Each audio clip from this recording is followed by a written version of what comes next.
Witches and Prose podcast. My name is Haley Camarillo, author of Fury and Flame, book 1 of the Witching Hour series, which will be out this fall.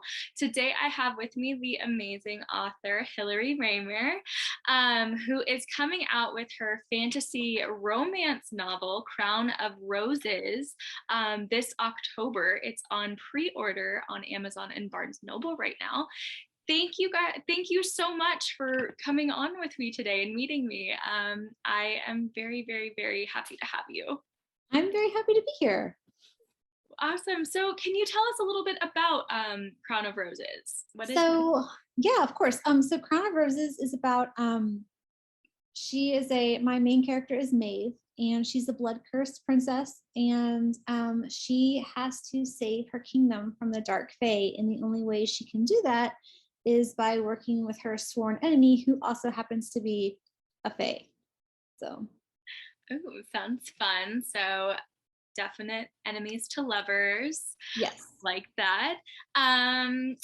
So, what inspired Crown of Roses? So this book, I have been working on this book for probably like 13 years. I'm not gonna lie. I've written it and rewritten it over and over again. And when I finally finished and was like looking for like beta readers and ARC readers, I had so many of my friends comment, was this the book you were working on, XYZ, like so many years ago? I'm like, yeah, same one. So it's been a book that I've been wanting to write for a very, very long time. And it's been like I know everyone's like, oh, it's the book of my heart, but this is like the book of my soul. Like, this is the book I've been wanting to write for so long, and I finally got it right. So I'm just really happy to share it with everyone. Oh, that's really awesome. I love that persistence. That's so awesome to see that it's finally coming to like fruition. And that's going to be so amazing when you get to hold your copy and see it all done. So can you tell us a little bit about your writing journey? How did that start out? Yeah. Okay. So I started, so I'm a military spouse, and my husband deployed 9 days after my daughter was born. And I always knew I wanted to do something with writing, or like I was an English major for a while until I met him, and then I didn't go back to college, so don't tell anyone. But so I started writing, and I started with like historical romance first, so like Regency, which was like I didn't know what I was doing. But so I started writing, and I took it more seriously probably over the course of a couple years. And it was when I started writing Crown of Roses like the first time, and then the second and third time, that's when I started to submit to like agents and stuff. And I would get so close, I would get like full requests, and agents would want to see more, and then I would send it, and it would always be like one small thing, or oh, it's just not quite right. And so I got kind of like burnt out with the the not refusals, what's the word I'm looking for, rejections, right? Because it can weigh on you after a while. And so I set the fantasy romance aside, and I started writing, contemporary romance and like nice and like fluffy stuff. And then I just went back a couple weeks ago, and I was like, you know what? Let me just see if it was really that bad. And I had to like put my phone down, and I was so upset with myself for quitting, because I'm like, this is really good. Why did I walk away from this? So then I just decided to like full steam ahead into indie publishing and not wait for someone to tell me that like my stuff was good enough. So here I am. That is awesome. That is great. I'm so glad that you're taking that step and that you're like taking it into your own hands. That's awesome. Thank you. I wish it's a big leap. I was pretty nervous at first, but I think I had it so set, wanting to do it the traditional way, and it finally took me just being like, you know what, I don't know what I'm waiting for anymore. So I just went for it myself. I totally get that. Absolutely. So you said that it is a romance. So can you tell us a little bit about the spice level? Is it spicy? Is it more clean? Is it fade to black? Yeah, so it's pretty spicy. I had my mom read it. She's actually here with me in the room. So I had my mom read it, and I would always have to preface it like, okay, don't judge me on this. No, there are some pretty heated scenes. It's definitely not Fade to Black. It's not for the faint of heart. It's also got some like mental and like emotional abuse in there, and some torture. But the spicy scenes are pretty intense. So like if anyone is offended by like explicitness, then it's probably not the book for them. But if that's their cup of tea, then they're on the right page. Yeah. Awesome. Cool. So what is your writing process like? Are you more of a pantser, plotter? So I used to be a plotter, and I would plot, and I would plot out an entire book, like note cards, the works. And I found that by doing that, while I felt good about knowing what was going to happen, it took away a lot of the adventure, I guess, of finding out the story. Yeah. And I would get bored because in my head I'd already written it, like, so it was like, so now I write every chapter by hand, first, but not like super detailed. So I'll write 3 to 4 chapters at a time, and in like a journal that I have, because I find that like actual handwriting, it's a lot better for like my creativity and like the flow of things and stuff for me. So I'll write and I'll like sketch out. It's mostly like who's in the scene, what's happening, and then like dialogue is like super important. Yeah. But then it makes it easy, because then when I go and I sit in front of my screen, I'm not just staring at like a blank white page. I'm like, okay, this happens. And then if things take a turn, if I've only written a chapter after that, I can adjust as needed, as opposed to like, deleting thousands of words. Yeah. So.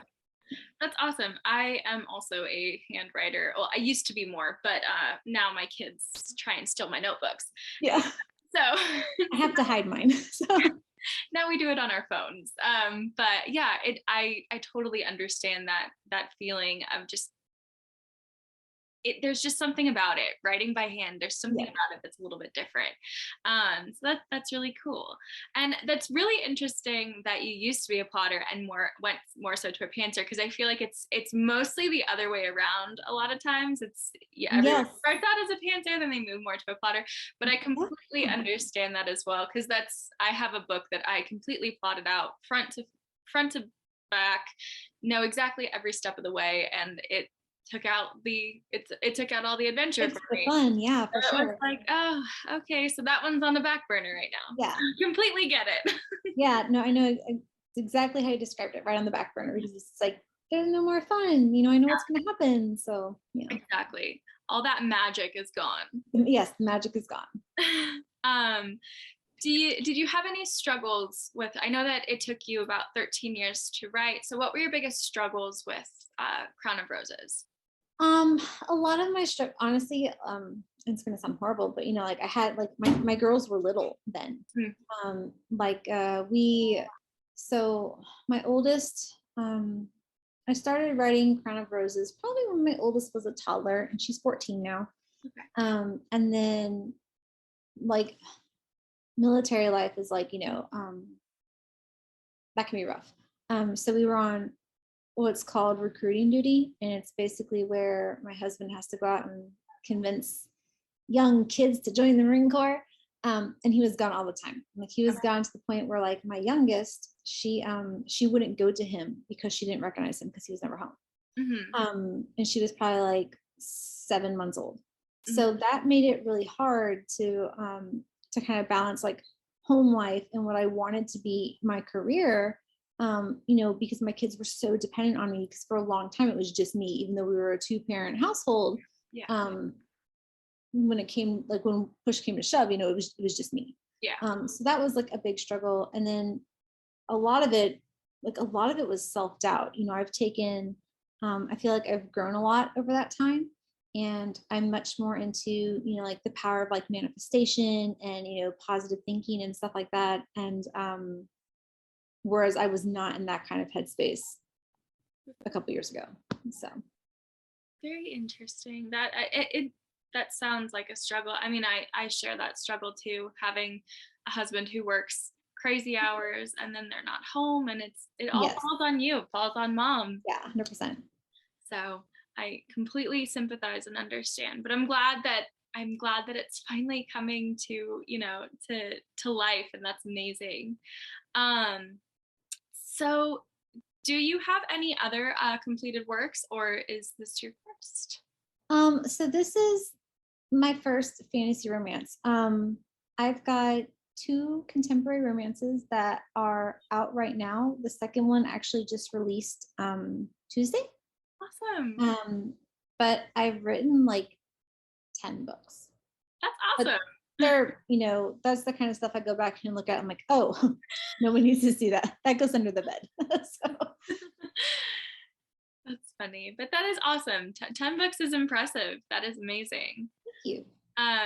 So a little bit about Crown of Roses. Do you have a favorite character from your book? Yes, my favorite character is a side character, and his name is Merrick, and he's kind of a sarcastic asshole, but I love him. He's wonderful in the best kind of way. I love all my characters, but he was just really fun to write because of his little like quirks and his little things he would say, and you'd be like, oh, you're one of those guys, but he's great. I love him. That is awesome. I love that. Sounds like my husband in a loving way. Loving way. But do you have a without being too spoilery, do you have a favorite scene or something that just kind of really resonated with you in the book that you could share with us? Yes. I have a scene that like broke my soul, and it was really difficult to write. And it's towards the end, and it's with it features Maeve, and it's like kind of like a life or death situation. And it was really, really hard to write, but I'm really glad I put it in there. It's very intense. It's very like high energy, kind of like gut clenching, and then just, yeah, it was a lot, but it was good. I like those. I don't know what else to say without making it spoilery because then we'll totally give it away. But that's perfect. So yeah, I think that we have gotten through all of the questions. We flew through those. It has been so amazing talking to you, and I am very, very excited to pick up a copy of Crown of Roses as soon as it comes out. Thank you so much. No problem. Thank you again for being on here and chatting with me, and I had so much fun. Yeah, absolutely. Me too. Thank you so much for having me. Thank you, and thank you guys for watching the Witches and Prose podcast. We'll see you next time.